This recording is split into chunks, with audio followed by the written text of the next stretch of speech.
Shalom saudara sekalian, salam sejahtera. Kita memasuki abad. Silakan Pak Yehuda membacakan pertanyaannya. Ya, baik Pak. Yang pertama dari seorang janda berusia 55 tahun, mempunyai 2 anak, tinggal di Belanda. Ya. Salam gerakan 24 jam hidup kudus. Saya pemburu suara kebenaran. Saya percaya bahwa kata-kata Pak Eras adalah suara Bapa di sorga. Nah, pertanyaannya, orang-orang Indonesia yang tinggal di Belanda, mereka hanya cukup baik, kurang memiliki kerinduan hidup suci atau belajar suara kebenaran yang dibawakan oleh Pak Eras. Apakah mereka bisa masuk surga? Mereka hanya hidup wajar-wajar saja. Saya punya teman dekat beragama seberang, suka dengerin renungan malam yang dibawakan oleh Rohana Ibrahim. Kayaknya Ibu Rohana lebih tepat membawakan renungan pagi, malam, harian, karena suaranya lembut. Ya. Pak Eras, saya mencintai dan mengasihi Pak Eras dengan sepenuh hati. Salam. Terima kasih Ibu. Sebenarnya orang-orang Indonesia yang tinggal di Belanda sama dengan orang-orang Indonesia yang tinggal di Australia, yang di luar negeri sebagai imigran. Mereka memang hanya ingin memiliki hidup. Mereka mencari hidup. Jadi merasa puas dengan kehidupan yang nyaman. Apalagi di negara barat, tidak ada tantangan, sudah nyaman. Jadi mereka tidak sungguh-sungguh bertumbuh. Nah, perlu saya beritahu bahwa menjadi orang Kristen itu bukan hanya mau masuk surga, tetapi dimuliakan bersama dengan Tuhan Yesus dan memerintah bersama dengan Tuhan Yesus di kerajaan surga. Menjadi baik itu bukan target. Menjadi sempurna seperti Bapa itu target. Jadi kita mengerti orang-orang ini tidak memiliki pemahaman yang benar dalam hidup kekristenannya yang terpanggil untuk sempurna seperti Bapa dan serupa dengan Yesus. Jadi maklum saja. Apakah mereka masuk surga? Jika mereka mengasihi sama seperti diri sendiri bisa. Tapi kalau tidak, tidak akan. Kalaupun masuk surga karena perbuatan mereka hanya baik, mereka menjadi anggota masyarakat. Bukan dimuliakan bersama dengan Yesus. Berikutnya dari seorang janda berusia 51 tahun, 3 anak, tinggal di Banyuwangi. Shalom Pak Eras, sebelumnya saya ingin meminta maaf karena saya bercerita begitu panjang. Dahulu suami saya mengalami kebangkrutan dan saya mulai menjual jenang sumsum. Setiap kali ada seminar yang diadakan oleh Bapak di Banyuwangi, suami saya dan saya pasti berusaha untuk hadir. Bahkan kami sempat meminta foto bersama dengan Bapak. Dan saat seminar saya merasa terheran, karena Bapak tampak mengetahui bahwa saya menjual jenang sumsum. Bapak menunjuk ke arah saya sebanyak 3 kali dan mengatakan bahwa meskipun saya hanya menjual jenang sumsum, pasti semua kebutuhan akan tercukupi. Ternyata semuanya menjadi kenyataan dan semua kebutuhan saya dan anak-anak telah Tuhan penuhi. Pak, sekarang saya menjalani hidup tanpa suami karena suami saya dipanggil Tuhan 3 tahun yang lalu karena terkena COVID-19. Pada saat itu saya merasa hancur, tetapi yang menghibur saya adalah pemahaman bahwa suami saya sekarang bersama Tuhan Yesus. Saya tahu bagaimana cara hidup suami saya ketika di dunia dan semuanya adalah berkat dari ajaran Bapak melalui suara kebenaran. Selain itu dahulu ketika suami saya masih hidup, kami juga terlibat dalam pelayanan suara kebenaran di Hot Banyuwangi, Banyuwangi Selatan. Dan saya sangat bersyukur kepada Bapak karena telah membentuk keluarga kami melalui ajaran suara kebenaran. Pertanyaan saya sekarang adalah, apakah di sana nanti saya dan anak-anak bisa berkumpul seperti keluarga seperti di dunia ini, Pak? Terima kasih, Pak. Semoga Tuhan selalu memberkati dan melindungi Bapak. Pasti nanti akan bertemu, berkumpul seperti di dunia ini. Ibu pasti ke surga. Ya, dengan tulisan ibu ini jelas ibu orang yang mencari Tuhan. Saya kadang-kadang juga kagum ya. Tidak sengaja, walaupun kamu jual jenang sumsum, tapi Tuhan akan mencukupi. Dia jual benar jenang sumsum. Ini kan kesaksian-kesaksian yang nyata ya. Tuhan memberkati Ibu. Ibu akan bersama Bapak dan anak-anak di surga nanti. Amin. Berikutnya dari seorang pria berusia 42 tahun, menikah, memiliki 2 orang anak, tinggal di Kupang, NTT. Shalom Bapak Rohaniku, Bapak Erastus yang terkasih. Saya bersyukur bisa berjumpa dengan Bapak. Seandainya kalau saya tidak berjumpa dengan Bapak, bisa dipastikan saya masuk neraka. Sekalipun saya sudah Kristen. Saya sudah keliling semua gereja, bahkan semua pendeta saya ikuti pengajarannya. Tetapi ketika berjumpa dengan Bapak Eras, saya rasanya baru dilahirkan kembali oleh firman yang Bapak sampaikan. Menulis ini saya menangis dan meneteskan air mata sukacita. Saya tidak pernah ketemu Bapak secara langsung, tetapi saya pengen kita sama-sama berjumpa nanti di sorga. Saya pengen Bapak hidup lebih lama lagi untuk menyelamatkan banyak jiwa. I love you Bapak, Bapak Yahweh menyertai Bapak. Wah, luar biasa nih mengharukan. Yeah. I love you too. Mungkin bulan November akhir atau Desember saya mau ke Kupang. Ya, nanti tolong ini diinfokan. Ingat nama telepon ini. Saya mau ke Kupang, ya. Ada wisuda, estate Stak Kupang, Sekolah Tinggi Agama Kristen Kupang. Saya akan wisuda di situ. Ya, apakah saya akan memberikan ceramah seminar juga saya tidak tahu. Tapi bisa ketemu saya. Oke, Tuhan berkati. Berikutnya dari seorang wanita berusia 39 tahun, lajang, tinggal di Jakarta.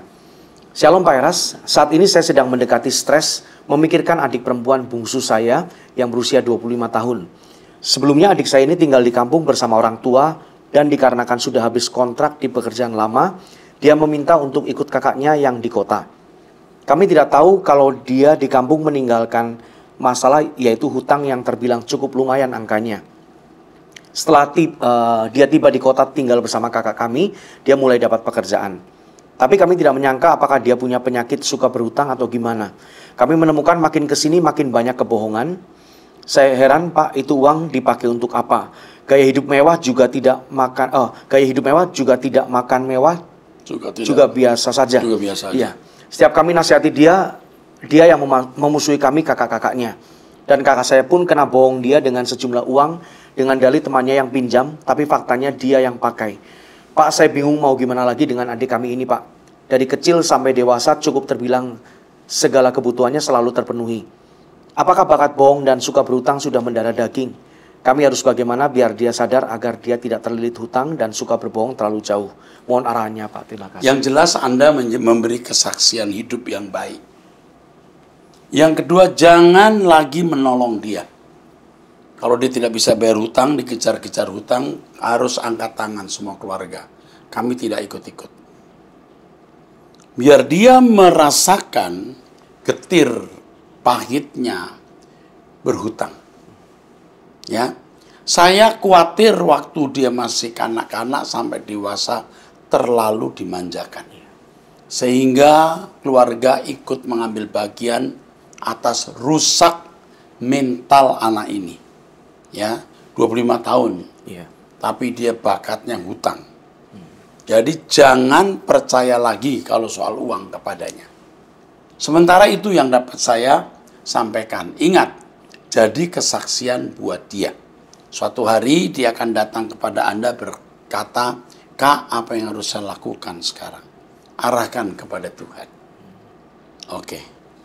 Selanjutnya dari seorang wanita berusia 37 tahun, belum menikah, wira swasta. Shalom Bapak Pendeta, saya ingin bertanya, apakah lahir sebagai anak angkat itu sebuah kutukan? Saya terlahir sebagai anak angkat, saya punya 4 orang abang dari orang tua angkat saya. Dan kalau diingat-ingat masa lalu saya tidak baik sama sekali. Begitu banyak akar pahit, trauma masa kecil, bahkan saya sudah dicap anak sial. Dari kecil saya sudah terima caci maki dari orang tua saya termasuk mama saya. Melampiaskan kemarahan selalu ke saya. Sampai di umur saya sekarang saya pun masih dicaci maki karena belum bisa berkeluarga atau dipertanyakan kapan kawin.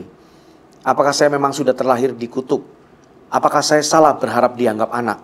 Sampai titik saya sekarang rasanya saya gak mampu. Saya berkali-kali ingin mengakhiri hidup saya. Bahkan saya berpikir mungkin dengan saya mati mereka bahagia. Saya selalu bertanya-tanya apakah selama saya hidup tidak berfungsi dengan baik di keluarga saya. Apakah saya hanya sebuah benalu? Kemana saya harus mencari jawaban ini? Apakah boleh saya mengakhiri hidup saya? Saya capek. Saya gak sanggup melewati hari-hari saya dengan terus mengutuki diri saya sendiri. Mohon bantu saya Pak Pendeta, saya harus kemana? Maaf merepotkan Bapak, terima kasih. Sebenarnya kamu memiliki kekecewaan bukan hanya dibully keluarga, tapi kamu juga kecewa terhadap dirimu sendiri. Jadi keadaanmu hari ini di mana kamu belum menikah, ya. Lalu orang tua tanya kapan menikah. Mungkin tidak bertanya tiap hari loh. Kapan kawin, mungkin hanya 1 bulan sekali, jangan-jangan 2 bulan sekali, tapi kamu sudah merasa terintimidasi. Lalu sampai kamu mau bunuh diri, ya kan? Mengakhiri hidup. Mengakhiri hidup itu gampang. Tapi setelah kamu mengakhiri hidup, mau kemana? Just bunuh diri, minum racun, gantung diri, just gampang, ya. Menjatuhkan diri dari gedung gampang. Tapi setelah itu mau apa? Itu masalahnya. Hampir semua orang yang bunuh diri itu masuk neraka. Ya. Ngeri sekali. Jangan coba-coba berpikir ke situ. Nah, kamu masih belum matang, belum dewasa walaupun umurmu 37 tahun. Kamu memanjakan perasaan, ya. Ini bahaya untuk kamu. Kamu sering kamu marah terhadap keadaan, terhadap dirimu sendiri, terhadap lingkunganmu. Sekarang saya mengajak kamu untuk mengarahkan dirimu kepada Tuhan. Tuhan itu pelabuhan kita, perhentian kita. Dan Tuhan membawa kita ke langit baru, bumi baru. Dan itu yang menjadi tujuan hidup kita. Coba sekarang kamu mengarahkan hidupmu untuk bagaimana menjadi sempurna seperti Bapa dan serupa dengan Yesus. Masa bodoh, jangan pedulikan orang berkata kau belum menikah, tidak laku kawin. Jangan pedulikan. Ya, kamu memikirkan Tuhan dan kerajaannya saja. Nanti stres kamu akan terangkat dengan sendirinya. Kamu akan punya penghiburan yang tidak pernah kamu duga. Kamu menjadi kuat dalam menghadapi hidup ini. Ya, jalani saja. Ya, jangan menyesali keadaan. Ya, menjadi anak angkat itu bukan kutuk, ya, bukan sama sekali. Jalani hidup, ikuti doa pagi, terus bersama saya, ikuti doa pagi, dengarkan khotbah saya. Kamu akan mendapatkan kekuatan baru, nak. Kau masih punya orang tua, Pak Eras, yang jadi bapak rohanimu. Jika kamu membutuhkan pendampingan, kamu telepon lagi kemari. Saya akan kirim seorang yang mendampingi kamu. Ya, ibu-ibu atau wanita yang akan bisa mendampingi kamu. Kau masih punya keluarga kami. Kamu berharga di mata Tuhan. Tuhan punya rencana yang baik dan indah dan besar untuk hari esokmu. Ayo kuat. Amin. Selanjutnya Pak, dari seorang wanita berusia 22 tahun, Ya. belum menikah. Shalom Pak, di setiap hari saya dipenuhi dengan kegelisahan, cemas, dan kadang nggak mau diganggu. Dan yang ada saya merasa sedih juga nangis tanpa sebab. Aku mau didoakan sama Bapak dan juga beri aku jalan keluar. Karena dalam hati aku begitu banyak menyimpan cerita. Dan aku nggak tahu bercerita ke siapa. Bantu aku Bapak. Terima kasih, Tuhan Yesus memberkati. Kamu depresi, nak.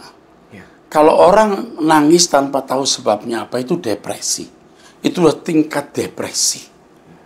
Ya, kamu tidak bisa saya nasihati dengan 5-10 menit. Ya. Kamu harus didampingi oleh orang yang akan membuka hatimu jika kamu tidak keberatan. Ya, kamu akan didampingi oleh konselor yang akan membuat kamu bisa membuka dirimu. Ya, tentu orang yang bisa dipercayai, yang tidak akan membuka rahasia orang kepada orang lain. Ya, kamu harus kuat. Ya, ikut doa Om Eras, dengarkan khotbah Om Eras, ya. Kamu akan mendapat kekuatan baru. Tapi nasihat ini belum cukup. Kamu akan didampingi oleh seorang yang mengasihi kamu. Oke, Tuhan memberkati. Selanjutnya dari seorang wanita berusia 67 tahun, menikah, tinggal di Jakarta Selatan. Shalom Pastor Erastus, yang ingin saya tanyakan bahwa saya punya tetangga seorang pengkhotbah dan pendoa. Saya sering berdoa bersama dan ia seorang perempuan yang menjadi masalah apabila ia ke rumahku. Saya dan suami sering bertengkar gara-gara ia memancing omongan. Pada suatu hari ia datang lagi dan saya dan suami bertengkar di depannya. Sekarang ini saya dan suami baik saja. Pada suatu hari saya mengajak ia makan dan ia datang ke rumahku. Anak saya datang menghampiri saya dan mengatakan bahwa ibu ini sering ngobrol di telepon dengan papanya. Sejak saat itu saya tidak mau menelpon ya dan tidak mau menerima teleponnya, Pak. Bagaimana sikap saya terhadapnya, Pak? Firman Tuhan mengatakan mengampuni orang yang bersalah. Saya sudah mengampuninya, Pak, tapi saya tidak mau ribut dengan suami. Demikian pertanyaan saya, semoga Bapak Erastus tetap kuat walau menghadapi masalah yang berat. Saya sering mendengar pengajaran Bapak khotbah. Saya mengetahui bahwa Bapak mengarah pertobatan agar orang bisa masuk surga. Terima kasih Pak, saya banyak belajar dari khotbah Bapak untuk hidup kudus. Hanya informasi, saya anggota suatu gereja, tetapi sejak COVID saya tidak ke gereja saya lagi sebab saya kecewa mereka hanya mengkhotbahkan berkat-berkat dan kebaikan Tuhan saja, tidak mengarahkan jemaat untuk bertobat. Sekarang saya hanya gereja di YouTube online saja Pak. Setiap hari saya hanya dengar lagu rohani dan dengar khotbah. Apakah saya salah kalau saya tidak ke gereja, hanya berdoa di rumah? Tuhan memberkati Bapak dan keluarga. Oke, soal ke gereja dulu ya. Iya. Sebaiknya kamu pergi ke gereja offline, ya, sebaiknya.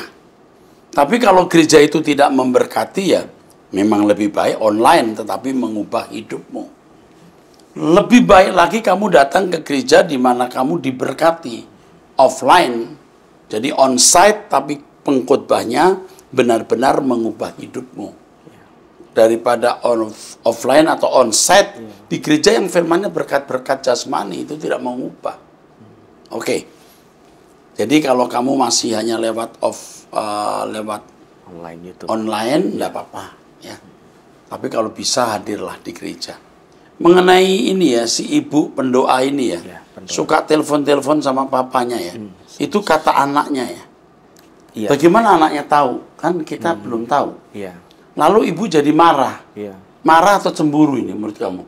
Iya, cemburu mungkin. Cemburu atau kenapa? Iya. Apa bisa ditanyakan ya? Pap, apa benar kamu suka telepon? Tapi biasanya nggak mau ngaku. Tapi yang kamu lakukan sekarang menurut saya diam, tidak ribut dengan suami. Terhadap ibu itu juga kamu bersikap baik-baik saja. Jangan kamu bermusuhan, kamu malah akhirnya tidak jelas. Kalau datang ke rumah, kamu bisa lihat gerak bahasa tubuhnya. Dia ada main belakang nggak dengan suamimu? Bukan sekarang kamu sudah pasang barrier gitu, udah pasang jurus, jadi kamu juga malah nanti tidak akan mengetahui kebenarannya. Itu yang ngomong anakmu, tapi anakmu bagaimana tahu itu loh. Iya. Tapi kemungkinan benar nih teropongan saya. Bisa gini, ya gimana Lin? Namanya Lin kan di sana. Jadi anaknya dengar, oh Tante Lin. Tapi kenapa ya bertengkar ya? Ini belum lengkap sebenarnya Iya. penjelasannya. Ibu itu datang tapi jadi bertengkar. Apa temanya? Ya, memancing omongan cuman begitu, Pak. Ya memancing omongan apa temanya? Iya. Kalau memancing omongan firman kan nggak bertengkar. Atau omongan soal politik apa ya? Tapi apa ini? Tapi nasihat saya ibu diam, kamu diam saja. Kamu minta hikmat Roh Kudus akan bukakan semua. Andalkan Tuhan, jangan pakai pikiran manusia. Jangan menunjukkan permusuhan kepada wanita tersebut. Biasa saja, tapi lebih berhati-hati. Amin. Berikutnya Pak, dari seorang pria berusia 44 tahun Ya. menikah. Shalom Pak, terima kasih atas seminar Logos. Sungguh membukakan cara berpikir saya dan berjuang lebih sungguh-sungguh untuk hidup kudus dan berkenan di hadapan Bapa. Kali ini saya mau bertanya tentang Filipi 2 ayat 5-7. Hendaklah kamu dalam hidupmu bersama menaruh pikiran dan perasaan yang terdapat juga dalam Kristus Yesus, yang walaupun dalam rupa Allah tidak menganggap kesetaraan dengan Allah itu sebagai milik yang harus dipertahankan, melainkan telah mengosongkan dirinya sendiri dan mengambil rupa seorang hamba dan menjadi sama dengan manusia. Bukankah di ayat ini dijelaskan bahwa Yesus itu setara dengan Allah? Jadi tidak ada yang lebih besar atau kecil, bukan? Kesetaraan ini dalam hal apa? Terima kasih Pak. Tuhan Nah, Anda pasti tidak mendengar khotbah saya. Kata menganggap kesetaraan sebagai milik yang harus dipertahankan, harpagnos ya. Itu artinya merampok. Jadi teks aslinya begini. Yesus tidak berpikir bahwa keadaan setara dengan Allah itu sebagai sesuatu yang bisa diambil dengan paksa atau dirampok. Itu terjemahan yang benar. Lihat saja bahasa aslinya. Jadi Yesus dalam keadaan bisa tidak tunduk, dia tunduk. Kalau dia tidak tunduk, dia mau menjadikan dirinya Tuhan setara dengan Allah. Allah tidak tunduk kepada siapa-siapa. Yesus tidak tergoda untuk merampok atau merampas atau mengambil paksa keadaan setara dengan Allah. Itu teks aslinya. Jadi Anda tolong ya mendengarkan khotbah saya mengenai logos dari Filipi 2 ayat 5, 6, 7 ini. Ini dalam beberapa pertemuan ini. Ya jadi susah saya kalau saya ditanya harus menjelaskan 5-10 menit. Tidak mungkin. Tapi ini benar bahwa maksudnya ayat itu Yesus tidak bermaksud, tidak berpikir mengambil dengan paksa atau merampas keadaan setara dengan Allah. Nah ini kalau tidak tahu ya pasti dia pikir apa yang saya katakan itu salah ya. Oke, saya kira cukup jelas ya. Cukup jelas, Pak. Ya. Di logos mesti didengerin lagi itu. Kenosis ya, Pak. Terutama. Kenosis, maaf. Di kenosis.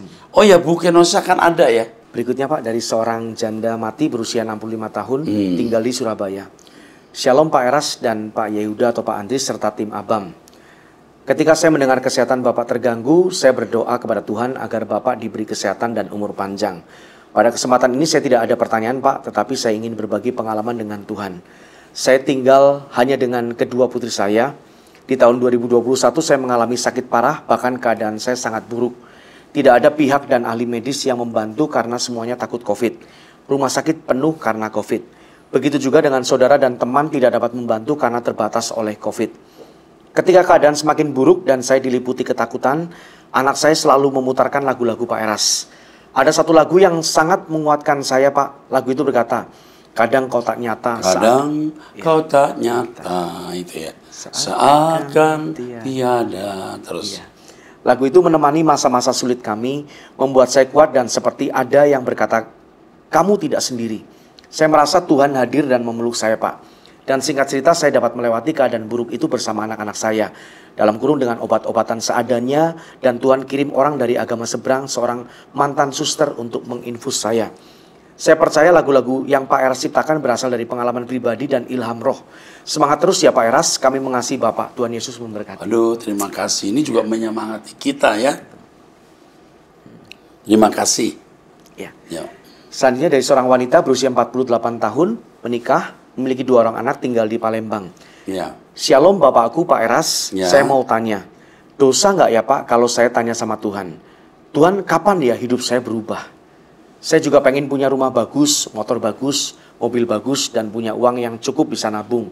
Karena 2 bulan terakhir ini jualan saya sepi. Memang suami kerja gaji UMR sehingga pemasukan dan pengeluaran nggak seimbang. Kurang Pak. Jadi saya berusaha UGD. Utang gajian dibayar. UGD, lucu juga. Utang gajian dibayar. Bayarnya pas gajian gitu, UGD. Tapi selama ini Tuhan selalu cukupkan dengan cara Tuhan. Saya bersyukur banget Pak sama Tuhan. Cuma ya itu, ada sekilas saya tanya Tuhan yang saya sebut tadi di atas. Kadang pengen Pak kayak orang itu yang hidupnya enak. Segitu saja Pak. Bapak sehat selalu, panjang umur ya Pak. Karena saya belum bisa pindah ke pendeta lain. Terima kasih. God bless you. Ya sebaiknya tidak pindah ke pendeta lain. Bersama dengan Pak Eras terus sampai kita ketemu di langit baru, bumi baru. Kalau keadaan hidup kita, keadaan ekonomi kita, lingkungan kita tidak berubah, berarti kita harus berubah dulu. You belum berubah secara signifikan, belum berubah sesuai dengan kehendak Allah. Berubah dulu. Tambahkan hikmat, kekudusan, kesucian. Nanti keadaan akan berubah. Jadi sekarang saudara yang harus berubah dulu sebelum keadaan ekonomimu dan lingkunganmu berubah. Amin. Ya, berubahlah. Ya, jangan marah. Kamu sedang kecewa juga di dalam hati kecilmu. Mengapa keadaan tidak berubah? Jangan harap perubahan kalau kita tidak berubah. Sebab kalau sampai keadaan finansial kita berubah, tambah kaya, tambah banyak, sedangkan keadaan rohani kita belum bertumbuh, bahaya. Nyungsep, bisa binasa gara-gara itu. Biar kita mengalir saja dengan Tuhan. Ingat, berubah. Berikutnya Pak, dari seorang pria berusia 50 tahun tinggal di Jakarta. Shalom Pak Erastus, semoga Bapak sehat selalu dan menjadi berkat lewat kebenaran firman Tuhan yang murni. Saya pelayan Tuhan dalam satu gereja karismatik. Saya bertanya Pak, bagaimana kalau dalam satu organisasi gereja di mana gereja tersebut yang mengendalikan semua kegiatan gereja adalah para wanita? Sedangkan saya nilai atau lihat para wanita itu tidak mengikuti doa pagi yang biasa kami lakukan setiap minggunya. Saya jadi ragu apakah mereka juga tiap hari berdoa dan baca firman. Jadi saya bertanya dalam hati, apakah sehat gereja dikendalikan oleh orang yang tidak suka berdoa dan mengerti firman, apalagi kebenaran firman? Saya takut kalau saya ikut terseret dalam metodeia, strategi kuasa kegelapan dengan cara halus namun pasti. Khususnya saya pecinta suara kebenaran. Saya merasa tidak nyaman di dalam roh saya. Yang saya tahu dalam Alkitab baik perjanjian lama atau baru, tetap bahwa seorang imam adalah seorang pria dan wanita sebagai penolong imam. Walaupun mereka di gereja saya secara umum sukses secara karir, tapi justru itulah yang jadi masalah. Gereja dikelola secara duniawi. Oke. Iya, satu. Apakah sehat Pak kalau gereja dalam keadaan seperti itu? Nggak sehat. Iya. Kalau gereja dipimpin oleh orang-orang yang tidak berdoa, tidak sehat. Bukan soal pria atau wanitanya, Iya. tapi yang tidak berdoa, tidak mengerti firman, pasti tidak sehat. Tapi jangan buru-buru keluar dari gereja itu.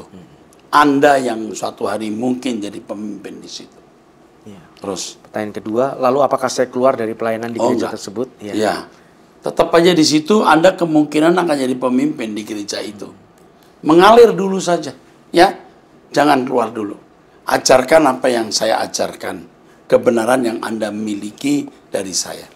Oke, Tuhan berkati. Iya. Dari seorang ibu, Shalom Bapak Rohani kami. Kami sangat bersyukur kalau kami mendapat kesempatan untuk menikmati pengajaran dari Bapak dan kami semakin didewasakan. Pak, saya hanya sekedar minta solusi. Anak saya namanya ini Anu? ya, beribadah di Mall Arta Gading bersama kakaknya juga adiknya atau anak bungsu kami. Anak saya ini berkuliah di satu universitas. Baru-baru ini dia nggak bisa ikut ujian. Dia diusir dari kelas karena terlambat bayar kuliah. Maklumlah Pak, kami orang desa tidak punya penghasilan yang menetap karena suami hanya hamba Tuhan desa non persembahan. Kami terpaksa menyekolahkan anak kami karena kami atau pelayanan membutuhkan di fakultas hukum ini mungkin ya. Karena kami atau pelayanan membutuhkan khususnya buat suku terabaikan yaitu jemaat yang kami layani. Mohon bimbingannya Pak agar anak kami bisa mengikuti ujian. Kata dosennya untuk pembayaran uang kuliah sudah tutup. Apa yang bisa kami lakukan saat ini? Kok tutup? Pak, iya ini uang kuliah, pembayaran uang kuliah. Mungkin ada periode pembayarannya begitu Pak ya. Kalau ini bapaknya pendeta harus mendapat perhatian khusus ya. Ini hamba Tuhan ini.